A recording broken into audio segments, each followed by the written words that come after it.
ఎలా ఉన్నారు? Welcome to my channel Deeksha all in one. ఈరోజు నేను మీకు మునగాకు పొడి ఎలా తయారు చేయాలో చూపిస్తాను. మునగాకు పొడి చాలా హెల్త్ బెనిఫిట్స్ ఉన్నాయండి. మునగాకులో వెయిట్ లాస్కి ఉపయోగపడుతుంది, అలాగే కళ్ళకు మంచిది, బ్లడ్ పడుతుంది, మోకాళ్ళ నొప్పులు తగ్గుతాయి. ఇప్పుడు తయారీ విధానం, దానికన్నా ముందు కావాల్సిన పదార్థాలు చూద్దాం. మునగాకు ఇక్కడ ఆప్షనల్ అండి. మీరు పచ్చి మునగాకు దొరికితే దాన్ని కూడా మన కరివేపాకు పొడికి వేయించుకున్నట్టే అలా వేయించుకోవచ్చు. మునగాకుని కడిగి ఆరబెట్టి, నేనైతే ఎండిన మునగాకుని యూస్ చేస్తున్నాను. అలాగే 4 టీ స్పూన్స్ లేదా హాఫ్ కప్పు మినప్పప్పు, పచ్చెనగపప్పు 2 కలిసి హాఫ్ కప్పు, 5 లేదా 6 ఎండుమిర్చి, సో మీ మిరపకాయల కారం తగ్గట్టుగా, అలాగే తెల్లగడ్డలు లేదా వెల్లుల్లిపాయ, రుచికి సరిపడా ఉప్పు, కొంచెం ఆయిల్ చాలా తక్కువ పడుతుందండి. అలాగే 1 టీ స్పూన్ ధనియాల పొడి, 1 టీ స్పూన్ జీలకర్ర పొడి. సో ఇప్పుడు తయారీ విధానంలోకి వెళ్దాం. ముందుగా స్టవ్ వెలిగించి పాన్ వేడయ్యాక ఆయిల్ వేసుకోవాలి. ఆయిల్ చాలా తక్కువ పడుతుందండి. సో మునగాకు పచ్చిది దొరికితే మనం డిఫరెంట్ కర్రీస్ చేసుకుంటాము, బట్ ఎండుతున్నప్పుడు కూడా సీజన్లో ఉన్నప్పుడు ఎండబెట్టుకొని ఇలా కూడా యూస్ చేసుకోవచ్చు.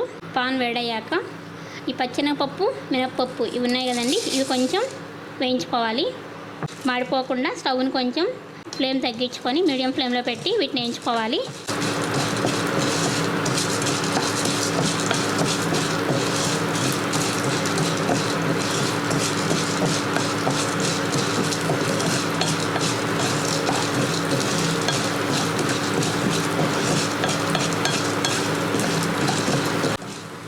ఇవి కొంచెం వేగాక మనకి కొంచెం స్మెల్ తెలుస్తుందండి, ఏగిన స్మెల్.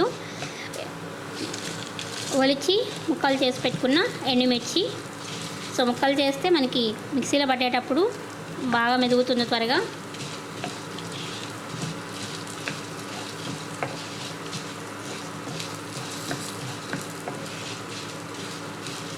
ఎండుమిర్చి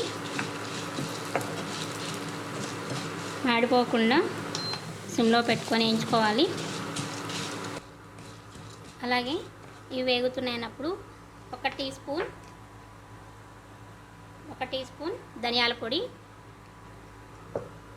అలాగే 1 టీ స్పూన్ జీలకర్ర పొడి, మనం ఎండబెట్టి పెట్టుకున్న మునగాకు. నేను చెప్పాను కదండి, ఇది పచ్చి మునగాకు ఉంటే కరివేపాకులాగా ముందే పచ్చి మునగాకుని వేయించుకోవచ్చు. ఇలా వేసి స్టవ్ ఆఫ్ చేసేసుకోవాలి. ఆ వేడి నూనెలో ఉన్న వేడికి మునగాకు కూడా వేగుతుంది.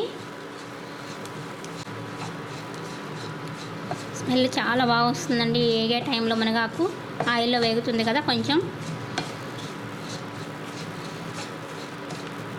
సో ఇప్పుడు దీన్ని చల్లార్చి మిక్సీ పట్టుకుందాం. ఓకే అండి, ఇలా మిక్సీ వేసిన తర్వాత కొంచెం సాల్ట్ చూసుకొని,